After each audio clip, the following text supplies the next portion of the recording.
an balima lamɛnnikɛlaw aw salamu alaikum aw tulo bɛ radio Bamako 24 de kan na ka bɔ Mali kɔnɔ na minnu bɛ ka lamɛn jamana fan o fan jamana kɔnɔ ni jamana kɔ kan k'aw bɛɛ lajɛlen foni k'aw ko ɲuman dɔn aw sɔgɔlen b'aw ka radio Mandi la Bamako 24 min bɛ n'a bɛ kunnafoni latɛmɛ aw bɛɛ lajɛlen tɔgɔ la diɲɛ ma don o don a balimakɛ n'aw denkɛ Abdulaye Kulibali fɛ k'a sɔrɔ ɲɛmaaba n'i y'a sɔrɔ bɛ tali ka jɛjɛ sari la ale bɛ ka baaraw bɛɛ lajɛlen jateminɛ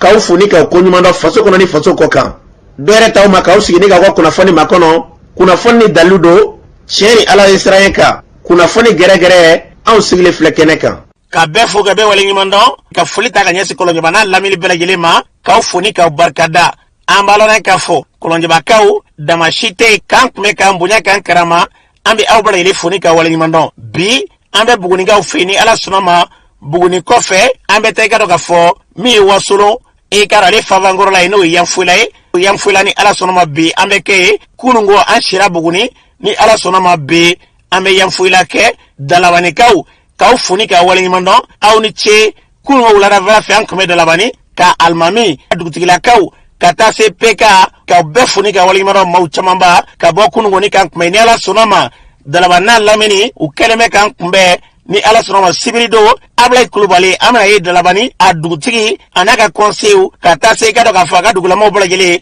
sibiri don u kɛlen bɛ k'an wele an bɛna taa baro kɛ u fɛ ka bɛɛ fo ye ni ala sɔnna ma sibiri don ni ala sɔnna ma an bɛ ɲɔgɔn sɔrɔ dalabanikaw fɛ yen ka foli di Zanjambugukaw olu ka dugutigi ka foni ka waleɲuman dɔn kununko min ye ka dɔn k'a fɔ Zanjambugukaw ka dugutigi ka taa se u ka alimami ma an bɛ foli d'u ma maakɔrɔ ninnu kununko an n'u ye baro kɛ kununko wuladafɛla fɛ ka sɔrɔ ka na dalabani k'u bɛɛ foni k'u waleɲuman dɔn ni ala sɔnna ma n y'a fɔ an ɲɛna kanu de bɛ don kanukunu kɔnɛ na an kanubɔ Mali kɔnɔ ni Mali kɔkan na ni ala sɔnna ma an b'a fɔ bɛɛ ye an y'o de fɔ an ɲɛna foyi tɛ bi min ka bɔ an bolo ka tɛmɛ an kanubaw kan k'aw foni ka waleɲuman dɔn yarabi ala ka badabada kanu to an ni ɲɔgɔn cɛ o de kan ka bɛn bi kunnafoni lasew tuma bi ye araba ye araba min na bɛnnen bɛ nadarasan kalo 2nan février kalo don bi y'o tile 17 de ye ka bɛn 2021 san ma farafin kalo min n'i y'a sɔrɔ o ye arajaba kalo ye an b'a lɔn k'a fɔ bi y'o tile 5 ye jate la san kalo 7nan don hejira san 1442 san o dugawu de bi kɛ ala ka ɲɛ ka d'an ma bakurunba fɔlɔ bi kunnafoniw filɛ k'aw lɔn k'a fɔ arasibati kanubaw olu y'a yira k'a fɔ n'ala sɔnna ma jumadon k'olu bɛna wulikajɔ kɛ ka n bɛɛ daminɛ o ko bɛna kɛ cogo jumɛn la kunnafoni ye ɲɛfɔli k'o la cikɛlaw u faralen bɛ ɲɔgɔn kan n'o ye malosɛnɛnaw ye bi u ka lafasali tɔnw k'a yira k'a fɔ u ka hakɛ min bɛ yen jamana ka wulikajɔ bɛɛ lajɛlen ka ɲinɛnsan kɔnɔ na gɛlɛya min bɛ yen n'i y'a sɔrɔ o donna cikɛlaw kan ka se k'a ɲɛ filɛ jisɔngɔko jamana kun kan ka dɛmɛɲɔgɔnya min ta ka ɲɛsin cikɛlaw ma n'a ma ɲɛ k'a fɔ o dɛmɛɲɔgɔnya ma se ka kɛ sabatifɛn angɛrɛ ko la o ni jisɔngɔ ka se ka bila ɲɔgɔn da la o ko bɛ sennaw fɛ o ko bɛ cogo jumɛn la kunnafoni ye ɲɛfɔli k'o la jabali marabolo kɔnɔ na taji dɔw minɛna taji kuma cayalen bɛ Mali la kana tigilamaw ye taji ninnu minɛ taji min minɛna a yira k'a fɔ k'a minɛna maa minnu bolo k'a tun bɔra ka taa di jariwɛrɛ tigilamaw de ma o waati kelen kɔnɔna na taji min minɛna o tigilamaw somɔgɔw bɔra k'a fɔ ko taji ninnu k'i ka dɔn k'a kun tɛ sira nɔgɔlen si kɛnɛ kan kunnafoni ye ɲɛfɔli k'o la an ka jamana kɔnɔ bi jamana ye i ka dɔn k'a fɔ layidu min ta n'o ye k'a fɔ péage kɔni ka dɔ fara kan o baaraw daminɛna kabini sura an b'a lɔn k'a fɔ waati kelen bɛnnen bɛ baarabila ma jago kɛbaw ka taa se i ka dɔn k'a fɔ mobili bolibaw olu jɛlen bɛ ka baarabila kɔni k'o daminɛ sura nɛgɛ kaɲɛ fu ka na se bi nɛgɛ kaɲɛ fu ma o waati kelen kɔnɔ kulu dɔw y'a yira k'a fɔ kulu ta o ko lakodɔn kunnafoni ye ɲɛfɔli k'o la ninnu de bɛna ka kunnafoni kumaba ye bi ka fara kunnafoni wɛrɛw bɛna fara ɲɔgɔn kan lasɔn balokɛ n'aw denkɛ fa Abdulaye Kulibali ala ka ɲɛ k'a d'an ma kunnafoni an b'a daminɛ k'a lɔn k'a fɔ min ye cikɛlaw ka lafasali tɔnw n'i y'a sɔrɔ malosɛnɛlaw ofisi kɔnɔna na olu bɛ wulikajɔ la bi wulikajɔ kun tɛ dɔwɛrɛ ye dɛ k'a yira k'a fɔ jamana tun kan ka wulikajɔ min kɛ ɲinɛnsan kɔnɔna na n'angɛrɛ bi di ka sɔn nɔgɔya min d'a kɔnɔ o min k'u fɛ n'o ye jamana bɛ dɔ ta cikɛlaw bɛ sɔrɔ k'a tɔ sara o min tun kan ka kɛ ɲinɛnsan kɔnɔna na a ma se ka kɛ k'a sababu kɛ mun ye jamana y'a yira k'a fɔ cikɛlaw ka nɔgɔ san ko n'ala sɔnna ma k'u bɛna fɛɛrɛ bɛɛ tigɛ o ko kɔni ma se ka kɛ cikɛlaw ye fɛɛrɛ bɛɛ tigɛ ka se k'u jija u yɛrɛ kolo la ka sɛnɛw kɛ sumaw ma ɲɛ ɲinɛ yɔrɔ dɔw ta kɛra minnu yɛrɛ sɔrɔla e ka dɔn olu ma se ka t'u taw nɔfɛ minnu bɛ yen n'olu y'a kɛ caman ta bɛ yen ɲɛsi ma se ka sɔrɔ a ko kɔnɔna na cikɛlaw ka lafasali tɔn olu wulilen bɛ nin waati na k'a yira k'a fɔ jamana ɲɛmaaw ka wulikajɔ kɛ wulikajɔ min bɛ yen n'i y'a sɔrɔ o jisɔngɔ ye ka se k'a bila ɲinɛ cikɛla bɛɛ lajɛlen bɛ se ka lafiya cogo min na u y'a yira k'a fɔ ka kumaw kɔnɔna na n'a ma ɲɛ k'a fɔ jamana tun kan ka wulikajɔ min kɛ n'o ye dɛmɛɲɔgɔnya ye ka ɲɛsin cikɛlaw ma n'o ma se ka kɛ ko kɔni jisɔngɔ bila ɲɔgɔn da la u ye wulikajɔw kɔni kɛ an b'a la k'a fɔ dɔgɔ fara tɛmɛnen na ka lajɛrɛ dɔw k'a ko kɔnɔna na o lajɛrɛ kun yɛrɛ ni fɛn min ka bataki kɛ k'a bila ka taa di ɲɛmaaw ma si kelen bɛ k'o jaabi kɔnɔ wati kele konena office ga jisongo wati laba e marskalo clip bisa wani kele bela ile sige meka ko jitimine akobina ke chugodi do na ta konena ujabi ukanga di mauma fembe fran bela ile ga jamana nyema ukanga wuli ga jabala ile ga nyina za konena chigara koni sango malosene nawo ni jitimine bi anga jamana kona dunga fasa watili chamamba we senedi sami na masuro jamana ke anga fera bala itike ga chigala woni ko jitimine ko magocho bela ile be yira nyingala mausigile menika ko laje ame femi fo abita bla bolo minkan ya rabbi ala ko ke feye femi na dakare jamana de bela jilela na mburai ambarana ka fo anga jamana konana ni wati labanu na malila kana tilamo ko ngelebe ka wulika joke kasega basiki choko jamana kono uya fo choko mina kuto ko sena ambarana ka fo kunungo taji do minenu fe utaji mingoni minana apuma chaile me kuswe utaji mine katakatani konana taji minane ko fuya ira ka fo kutaji mina kutede kwa tumbala ka bode jabali katadi jugula kauma ukeramunga uya tigila kaumene lagana tigilamo uya mina yero mina uya mina munumbulo amina yero la la kana ba dobi kuma ale be mi fo ofle donc aw be carburant ta kata bi aw re juguma aw carburant ta kata da juguma c'est pas un problème mais faut que ça atteigne ces là faut que ta ça je vous promets faut que ta ça atteigne ça ni ti la kana ba do kanye kuma mina no be sena ambalana ka fo taji me mina taji tigi ale kala ka kambo muribo kulibali do jabali aya ira ka fo taji ngoni kika ko taji nogole kebe taji nogole te shini ko taji inde tumbe tadi uluga client uma asile ntaka foko jadi wala tigila made ko taji mitadi uluga client de banoye sane fere boni mamunun che modi bo kubali rek ma fo kunungo ofle moro kulwaldo ko me pini froshu bulo nani froshu bena ko ya mene ko be ko abita karban de jadi suma che kuma te lera de dira yo station tigu de jabali an ga station fle jabali ponala an bi karban de dumo ta da wa client ne ma o ta to ni froshu bena partir la atitne 10 km 11 km ta da ma kila woni soro bero yo baga wo sirana ani ta de jadi suma che mate de ne ra de diri che ni re bi santa ani worola moro kulwali ngani mo gombi ka tayo fe o to go ferna o yesra skoro diri o tika ta de jadi suma ka ta da wa kilo ne ma che mate de ne ra de wulu diri o tika ta de jadi suma wati jadi stona buka ta da wa kilo ne ma wa station fle jabali pona buka ta da wa kilo ne ma moro kulwaldo no mo ne ko ngati gudu na filla ko sebe na ka di shwala nyem ko fo fe de na ka ro ira ka wuli ka ta wata siga kanye ni ka ba na karo ne da ka tanyo ka ta ko yin ni ce kuma ce akwai jelo kuma di ke da shi ne ya telefon numero ni ga phone plus 74 17 17 00 74 17 17 00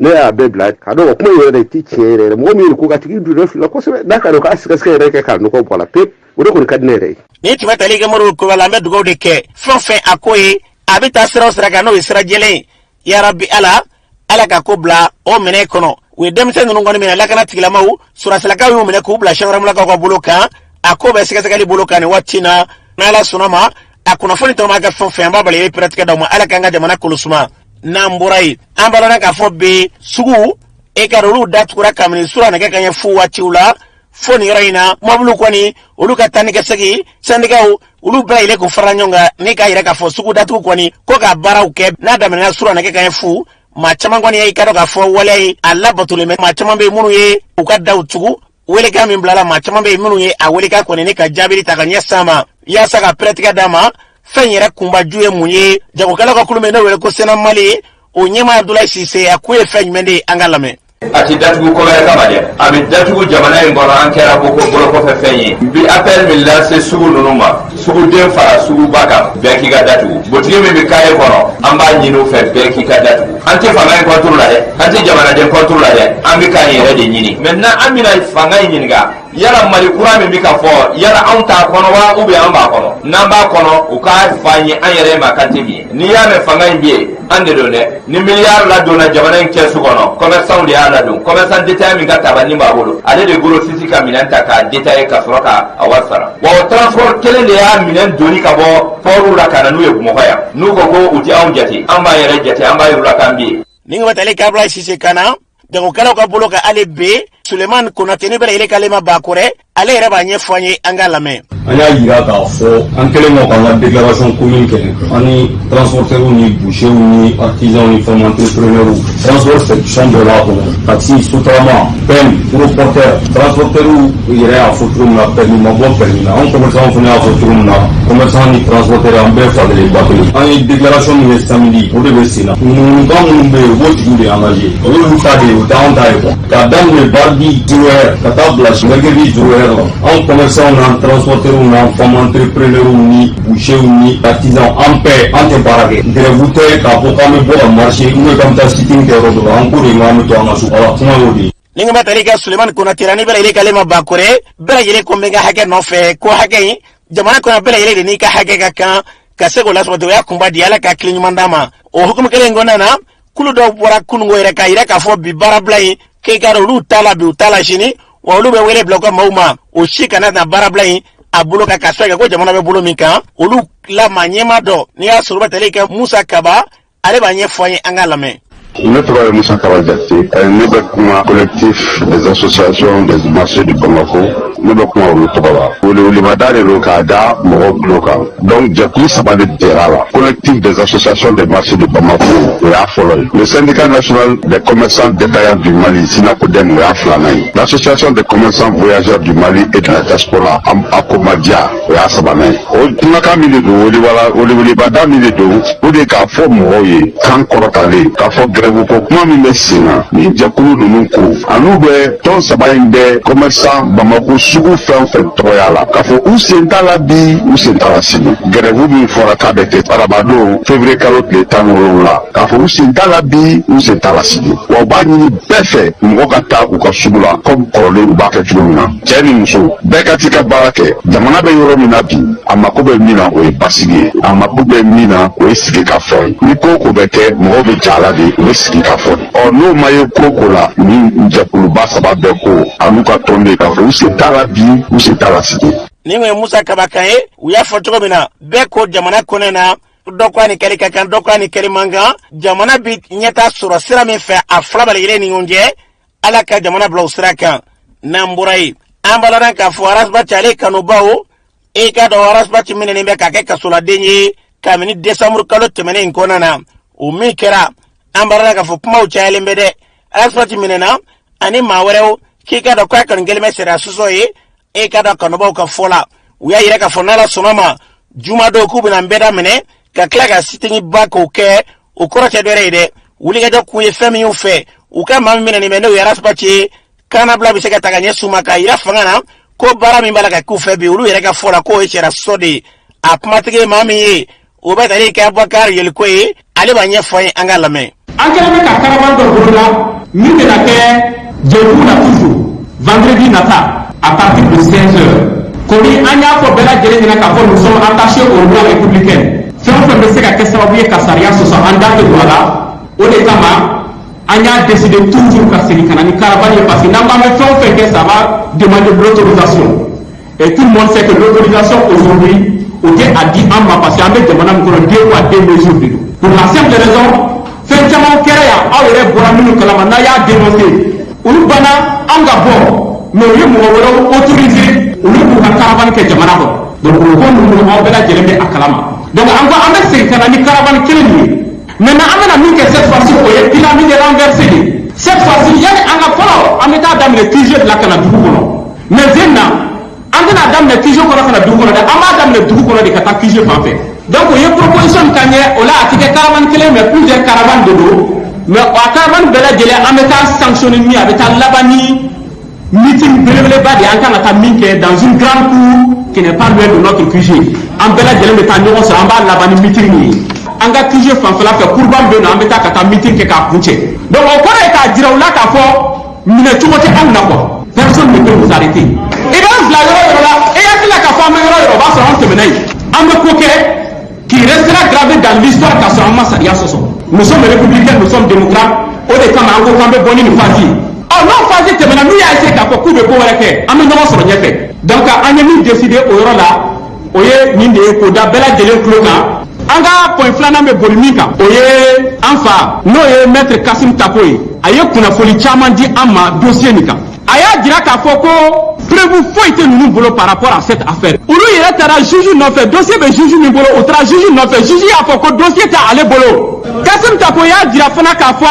ko u ye fɛn bɛɛ lajɛlen kɛ pour que juge ka se ka ninnu lamɛn Depuis où menena domina depuis le 31 où menena ku datugu ou be kasobomba la faut bi le 31 décembre faut bi amou lamé o ko lu ma fait wara ni de o ko lamé pour que dossier ka avancer on commence ka ke on commence ka ke o de kera sabu nous lui liberté provisoire demandé liberté provisoire fana o masoro ngi medali ga Bakar yel kuila kuma kolmara tedere bi kube wuli ga domina bi ala sabati bi saka kanabla to mi nambe dugo de ke so fenga jamana basigi ni lafiya e obi na sira safa maliko na bi ala kanga jamana blo saka na mburai ambara ka fo bi anga jamana konena ka faranyonga bado sigira senga kunungo faranyonga intedore de kle fla faranyonga do hakili kasega maubla begi hakili jaga bo fere jmere kanga ke anga sariya sumba katase jamana konena bi sariyau kala taw kata do biru bra yele kanga sigi singa to mina o kaya la jere bay min be ni asro be kaka asei konana la jere nyema ebe mami bolo o yanga ministry korodo e ni asro be tele kama igala ka furumuso sina damba ale yako nyema e kuma me fo o fle bis ko magana bara anye muso wele kana anu gena sigi kama masala ke tlefla konana atlefla ina 7 damado de bambulu gafe damado de bambulu amina hakilina buli uli gafe munuka we mali sharia sumbaire na fu mako constitution ani sharia bulu wero de no gafe wero de no muso kan ku sigi kamin take mena bi na soro am muso an hakilina an mirina an jorna ko nasrul talende o 7 mun konana o tlefla bare mbise ka andeme ka laje effectivement nasra ahmina ko bula we na ahmina ko tu nasra tula am suraka anga proposition ke 7 ni betaro mina kata yorola ni domina ni jamana dum fala ko ko ba kuma ko ba sur mali musul la benendo hakilna mun budule deja bo udi ka adu o 7 mun konana ni loi électorale ta sisano wala ni charte des partis politiques ta yaro 7 mun dlana kasro loi 05215 ni ma tafolo sisano loi 05215 atara kabini 2015 wakati la odi sur 7 mun de kakoro maintenant pour que ko shara bulin fana walia nin gafe mun kannana udlambe kan baran nunke ne timetali ga maramai ga sana dambala ya foto mina ambe dugo deke fefe benyonya ni lafiai ni asoro foto de bala ile bisagi ta fando anga jamana konana tugo mina ka jamana mbla basigi sraka ala ka keti namburai ambaro na ka fo ndene ndo kuma uchara seni kalata abela ile bifete je kuluba mi fe ambaro na ka fo luka yoro ko lu jabala ko tasma dona yina machama ya sebe wani machama ga fola ko wuli ga jode kera mo fe ni ga tayoro injini ka soro bela yele be ki tafo akera tugo mina na fo tugo ulu chega janyo na kusbe ka soro wati gele bena jamana nyema utunga ira ka fo kulu yoro ka chiga boy ambalo na ka fo no utala ko domble ka fo ko seni atume bara no e kalata wolo mani kulu tala ko don la ble ko koto sina tasma wuli yoro favela la ulu maji janyo na bela yele itafo ya saka pratique dama seni yere nyema mi tumbala noi Amadou Baye ale ba nyefanye angalame lundi entre le bureau là midi 30 13h Chichi Boira couloir de Kono ani so de gune no nona couloir Kono mais akrasini ka couloir de Kono parce que anga bâtiment ni fly kelmi Kono fait kelmi clé ni Kono fait sadango ani mobile ba fini changer bon comptable matière fini coroli no be récupérer ataru bla couloir Kono garde do double ni contrôle nana pour ka se battre no wajila il me semble que au final nous de Dienina parce que Chichi Boira police nous le commissariat le 14e ça fait confier là 15 minutes à faire confier maintenant là dans le cas là bon une heure de temps sera que tasman il fera quoi mais tasman ma c'est bureau comme quoi ama bois bureau comme ama c'est bureau comme bon bureau nous comme quoi fait tasman chaleur comme le couloir comme vitre de tira et puis climatiseur hôtel nous de la génie gendarmerie nana kungo kana contact bon quand c'est que quand la jeunesse tasman asala et jolito du coup la quantité quoi c'est-à-dire que nous sommes là on dirait que moi d'aka do fara ko ka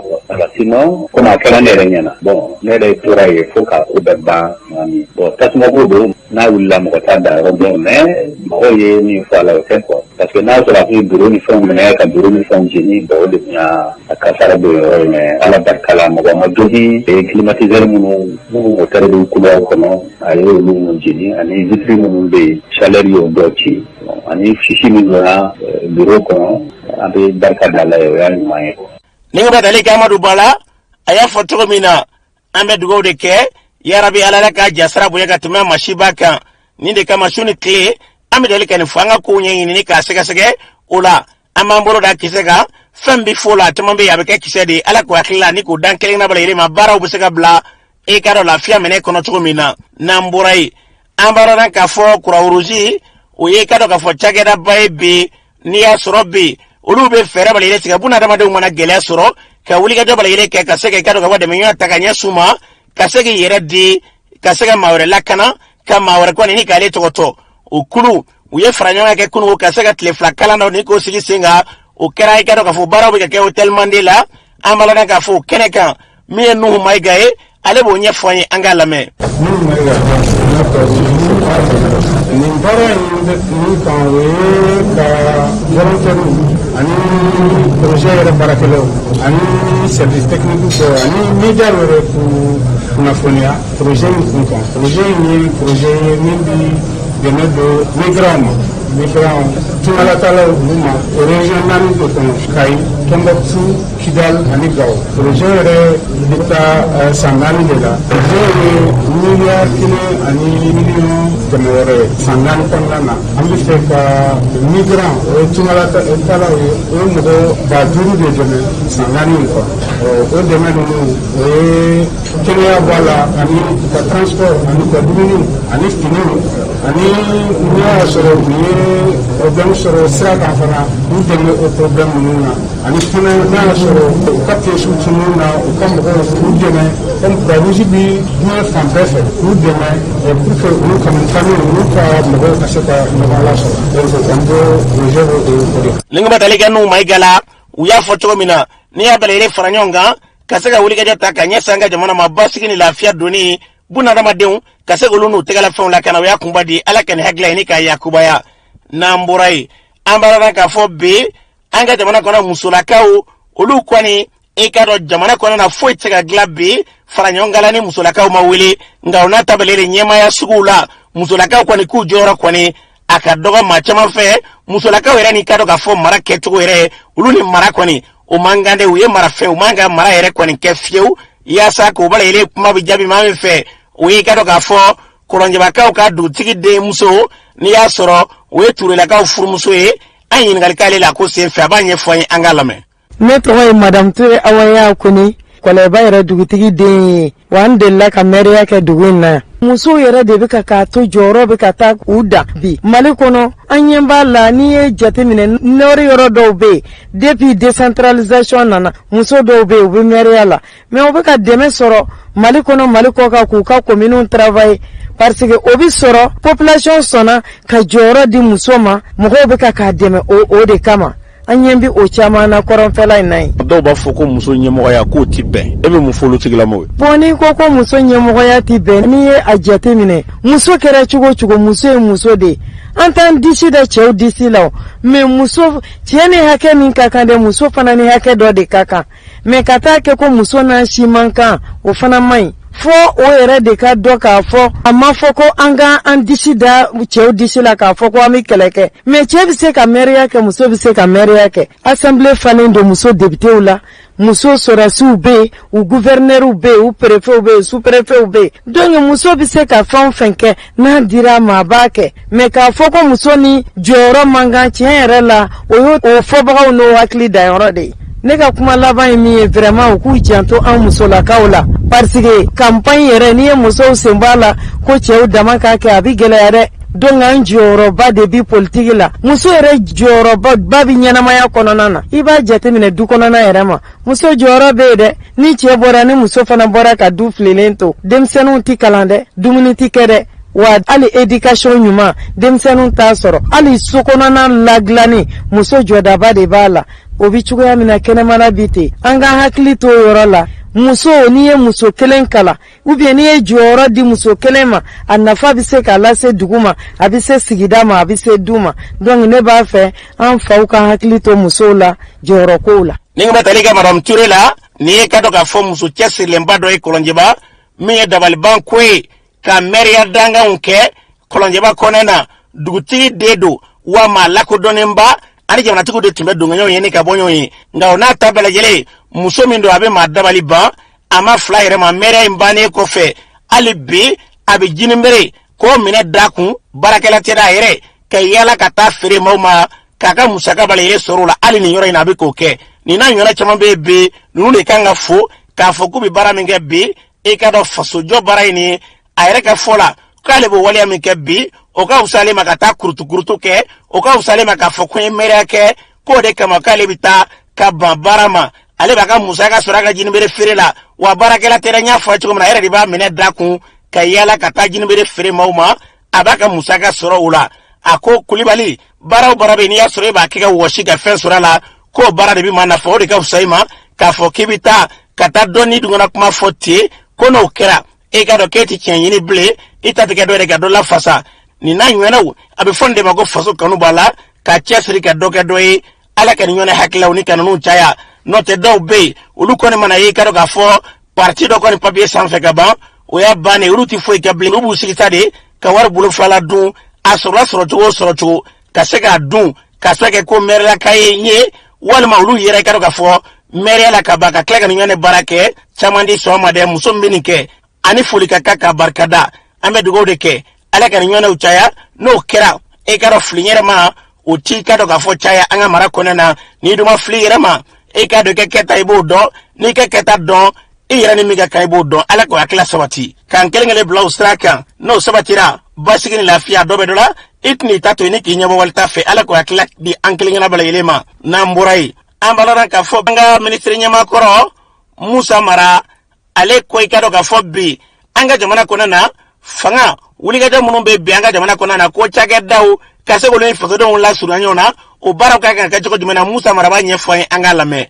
anga chake daw na be fo yoro mun ma ko anga administration ani jamana kono do ni nyon che anga yelema dola mimbato anga chake daw o be ke jamana kono do sagwe ni go chake da o ye ankeleme ka service da be fe daile o ko jamana kono do ndeme munu me lakana ni ke no policier munu be kalanke munu be frakeli ke munu me nani jio munu me nani kurayo munu be papier ko nyana bo meri wo yoro la ni jamana kono de mako be jo service la aka jenatike kono o service no e chake daw o lukan ka nyana bo ka nyaka jamana kono don ka la nyini sabati parce que sigi fo ku fote o chake da no ne jamana kono don ka la nyini sabati lite on anga chake da no yele ma ku ka jamana kono don sakwe namo ke jamana ntse ka yele ma chukwashi akeli adamne mu ye folo chake da no nyema yoro no mo ka ta ka da o se ko no don ko ka mo ko na ta ko nye karsa burai me karsa ka parti la nye karsa kerefe mo ko ku ta ku bla service la o te se min barala o dem na ni cheni na me nyema uta anga awala nata ka fo jamana kono don ni service a nyema mo mo be fe ka a place soro u kana nuko dossier o ya belaje min ba doni be o lubeta kabla o barala wa ka kefene nyema yoro nunu ga kuro ka demzon la na nyema yoro la o kai jamana ko fe mo mali mo be diaspora la lu fene do ka wole lu ka blanga service o na ni akil na kurai na ni ma kurai abuna se kana ni bara kurai anga chake da la jamana kono do be ereso ko fe fembe ka ke jele ya kono chake da sigi kunyu aka bara ye munye aka nyefo jamana kono de bekado wa chake da barakala be sekesegeli ka to ka ke u nofe aw ka bara kunye nini aw ya ke kanya ma ke kanya sekesegeli ka ke nyema ka krefe mo ko sekesege ulu fana ko duguma mo ko sekesege fo ka ta se duguma la wa ni sekesegeli yera ka fo e mi ga bara ke kanya e manda se ka sarasoro sarami ga bo ka te me korolenka primo manda dima ka do fara ka baraka o fana manga ke parce ya bara manya ibulu anga baraka ni uwe ka jamana kono don la donia chake da ka nga te me sera muno ni sera muno fe ka jamana kono don la donia ani ku wakili sigi o fana mu chake da ku daw yele ka wala ngata ka to ka mo wole aw kana anga nyefo aw me mun barala aw ye aw ma joro mu ye aw ngana mun ke aw ye chake da ka bla o barawla sangono chien kelen chien fla maw ka wole kana ka nyefo li kuye o ko fe fene ma fe fe beta chake da la sangono katika la nyini ke olu ka nyini ga sangono chien kelen est-ce que la nyini u sabatira est-ce que olu bolo chake da be baraka la ka nyawa mamunu meta furakele ke docteur sola olu ka wole ku nyini ga sangono chien kelen est-ce que sambe kono aw wana furakele munu kera aw bolo akera ka nyawa munu meta meru la olu fene ka meru note ka fo est-ce que anyanu bolo amanyo bolo olu ka famel la ni o note munu kera olu ku ga akilata o dianga chake da kan baraka keni oye parce que mamunu mena nambe o nimisi wasa nolu ma la nyinu ma sabati nolu ma content encore ça veut dire que amba baraka ni mali chake da be marala ni akilnai aka chala fe o be ka jamana kono do sakwe ni chake da ko jamana ko do sakwe jamana ya be ka jamana kono do sakwe ama baraka jamana ka ke jamana kono do sakwe ninga matalika Musa Marala aya foto mena be anga jamana kono na mi e ka do marake bawi sigi ko foi to la ni asoro marade on kote kata ebe ni mogo jore ka do ka fulu do la be abika komina fo e mogo joli meleke de la kasoeke ube ere de kuna barakama ube ande sango kaseka mogo dlanga na mogo jorula gela babala de no mabwa ikado ka fo kulu konana no mabwa tage daula jama jonga lafia kone abika toka jede ala ka klinyimandama na mborai amalana ka fo parti politique mewele ko asma ni asoro oye mali ministre nyama koro sumelo bwe magali ka toy kunungo amalana ka fo sikele tumeka sumelo bwe magali re kono yirmajo asma mimbe atumina bwani ya soro kana bwaka mawi nga kene ngoni sigira kera jama ko dai kunu wula ravela fe sumele we magare mai kene kanga itide umblaka na ukana siga foda uke unika doka fo asma ka jekulo mimbe yirima doka fe akene kan la jere mbane ko fe mi procès danyogo ale tume kene kan procès danyogo ale tunya ko nyema doy ay kuma mi fo kene kan o fle ne karamogo danyogo men doni meni professeur danyogo malikono alhamdulillah ni so jamimbe on ga dugula bi kanyesi asmama nangwambu foko sadana abike ni so jabato ka tasuma fie ni nyeji ma faida ji ba fa asma mo bora ka kamu fo duguma unye kungo tigunye au beyamme nini fora mama miye abe majigifa oyene jigifa oyene ni soja na kungarula kabili fe organisation kana sesi sama ni yonga yandugu tigidi on bebe ni faga furula ala bado ala kirabado fe mi ngara ni dugu ngona bi kote meneni na ko ya ko ni soja mimbena nous avons mis en folo et alors yeli et nyefe presi mo écrit parler mo be nyepa uka or que kala bere fola rebe mele bulu we presi parce que dajuguni bugoli mangele de fa amakungu amakuni munye ibi dajuguni bugo osebiye me ka dade o kele na he presi to mo yede ayaye abafo presi chamambe nu ya me utav alakale me uyaye unyena ubafo donc njige ala njige mali presi we mumbe ya ani munke ya aw munu me kerengere nyala o ni soja foloena no nyeni mbeke ka ban no ta kenega ama bladugo ma yakata o ya bani me bi se ka ta soro ni santanye na ngodi mi soro archive la mo bulu donc vraiment nga foli be awye wala min fora ka wala min ke na kera o kachoye akachara ala fa nga dugo bi lafiya de me awye ta useriala nga foli be awye mi to parti ko ndito parti ko be to parti erla de mo do huye parti la fin de di dena fani denga ni boli fakaso kata baranya kato yorola ini fama be foladi o chaka tulini parti che me parti ka mi voanye na ya wale sabati ka wale ke awnye fo kansa mami nyeni mani matola ma minyi burjabi tola mamma nyema kungokono o de ka mai procès danogo ka pma tueni o kofe madame Sakala Bintou Maïga tume kene ka kuma mi fo o fle ala kibbi laje kanu doran laje di kada mon kan kado buguni chena muso depuis 2012 ambe nyogombolo emi ninju ye kamanaga na mbinu no fe ne akile ya ne duta nikele fana soro duta nikele mogo tara kata siga ka mogo ka titir de titir mi do kuba aminuna ne ye ndafili ka delili ke ka wele ke kamino do hakile nyejigi ya bade soraya ni ya na politiki dabora de ka jamana de lafiya de jamana de tisa ka to kamanaga na o do no che fara musaka be farlanka me bita wo ye parti yere jonjondi de gumu mbuka obese ko fo hamina mimbula ko se ko fo nambe se ka min ko la ambo fana ko la kuma kan yo horanya de ni ki be sa yo ga mine be sa yi jamana tora jafandi la politiki te ala ko ye kira ko te ibe tugu ma no fe de fi mago kadla ni mago dlante politiki le yo bwala uyu jigi danga ne yen jigi duka ni toro wo toro mi ye ka do bugu kausoro ne bindu kumbi do toro kono hala ni saro la saran sa tugo dia donc ne bi ala de fo bi ka barakada adugutigu na demseni abela jele mbora kube sa asuma no fe ni saka ma ko ni wajibi ka sa ma no fe me utugura ne mi no fe bi ni la je mbe kera ne de kaso fo jiana kaso fo lahara ne rabu no fe de fo saya ntu jamfantu nambara sanu tembolo wari tembolo men nin kun ko de bembulu ko tora ye ngatoro di mbe sala di tengo fe mi be ka do buguni ko sora sa ne kande bodala ne taga lontu ku ye nte nambara ku yi mbu no fe de ni ala so na fa no mo go fa na bedna donc min be fe o de ni ne ka do buguni sora nya sora professeur da nyoko de fe asbiyo le flani kulluhu sababu jiya re sababu di ayen kanu akaran fe ka do buguni be dimma politiki kama no ni de go yulu sora kan ka tugulu fa na no fe donc ne bu no fe o doron de kama jamana de bela jele ka droit yi ka hakewdi fantam nyaji herate jamana ma an jigi dalembe alaka an jigi dalembe presse ka foje teka ke jiena ni presse herate alaka usara ala ka bara yiriba ka sankorata dauma ninga batalika madam Sagara Bintu Maigala uya foto mina ambe dugo de ke fonfe anga jamana basigi obina sira usrafe ala ka jamana mblaw mene konana namburai amita jamana ko kanana Siri Kulubali mumbe bolo be jamana ko kanana ankara mo amta Amerika jamana ko na jamana nyama ko Donald Trump aga kiri ko njate la sibirido sena wasablon konnana imana jagi chogo niga wasade ngoni ga cha wasablon konnana nulu ko farala nyonga kata fangelen fe abeto odila ni ataka laje Donald Trump aga fanga ni to jaglu no e le républicain ale wasade ngoni ga cha wasablon konnana ako kono luso la sala amanye mingo atura oluli tala Donald Trump ale kon jabajela ni kirin sinfe namra amta Thailand jamana kono a police ka ko ni jamana de ngon karla nyongona kasabe ge nsoga tama do kon kera Hong Kong dugu konnana no ye Thailand fabai nsoga tamana nu ya ira ka fukulu be nsoga tamani ngon keka ira jamana nyemawla ko la ini tidore yelma ga do jamana sharia sumala wa jamana ka sega mara amara chugo chenyi na chugo yamunna kuni atakale ko kiri kon tika ka ke chugo la fiu ko ubiga fanga de buli fantanka nsoga tamani yere damnina nege kay tan flat temelin kofe police la ko ni mamnu jogna ko sinfe ubtase mamu ga bonyango mang ma wolon vla nyona olumna nugo datugo ula namra anta jensirgenen ko penal internationally o kon kanga na manyema cross ro juin kalo naturala Angleterre jamana denu ra wule ko karmkan alam na kira musulaka min nobla Gambi ka dendu no e fatu mamnu e kalata ni roko fole na abtase ma keme ani mamu wan fla bonyango manga ma biolo vla ani fla ulule kalata karmkan yi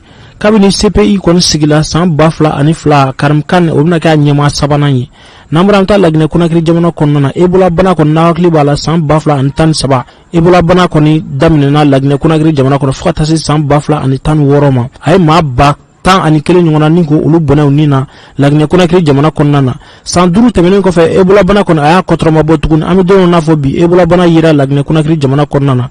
am yoron na fo san ebola bana be ma wolon fla bonyongola nga ma saba nyongona ayolu bona unina kaba karido février galo kletan ani nani sigiga fodo kon ballaga sigi singa lagne kunakri ma nyemo fe keregenen la wa kenya ministry nyema fukata se kuran ruji mawma ma nyema chama humbe akene ka wala yiti doreye jona fraga sega ninin yasa ka sega ebola bana ninga kume kadaka temelen kala tugum na nyina make oko yasa woni wona kanna dangarke lagne kunakri jamana na tuguni hankara ma ministre ko fukno no dodo chweni Siri Kulubali ya foto mena fe ka do ka fanga jamana wera nyonje basigi lafia ka bala yele nogoya anya foto mina niti gwati kinyo to do ba fokondoma dobe kaso choko mina doba ere kaso ti ala ka bala yele bla kolosma o mene konana ka befo ga be wale nyimando ka fulita ka nyesi kolonje bana lamili bala yele ma ka ufuni ka barkada ambalo na ka fo kolonje ba kau damashite kank me ka mbunya kan karama ambi au bala yele funi ka wale nyimando bi ambe buguni ga ufini ala sunama buguni kofe ambe teka do ka fo mi wasolo e karale favangoro la ino yamfula ni ala sonoma be ambeke kunungo anshira buguni ni ala sonoma be ambe yamfula ke dalawani kau funi ka wale nyimando au ni che kunungo ulara vara fe ankume dalawani ka almami dugutigila kau kata se peka ka befuni ka wale nyimando mauchamamba ka bokunungo ni kankume ni ala sonoma dalawana lamini ukeleme kankumbe ni ala sonoma sibirido Ablaye Kulubali amana ye dalabani adugutigi anaka conseil kata se ka do ka faga dugula mo blagele sibirido keleme kan wala amana taboro ke ufe ka befwe ni ala sonoma sibirido ni ala sonoma menyo soro dalabani ka ufe ka fuli dizande bukau uluka dugutigi ka funi ka wala ngimando kunungo me ka do ka faza nyabukau ka dugutigi kata se ukalma mima anda fuli do mama ko no kunungo anu ye boroke kunu wala vala fe kasura gana dalabani ku befuni ku wale ngimando ni ala sonoma nya fanyena kanu dibe do kanu ngono konena an kanu ba maliko nani maliko kanana ni ala sonoma amba fo be anyore fanyena foite be minga bo ambuluka timan kanu ba ka ufuni ka wale ngimando ya rabbi ala ka badabada kanu to an nyonche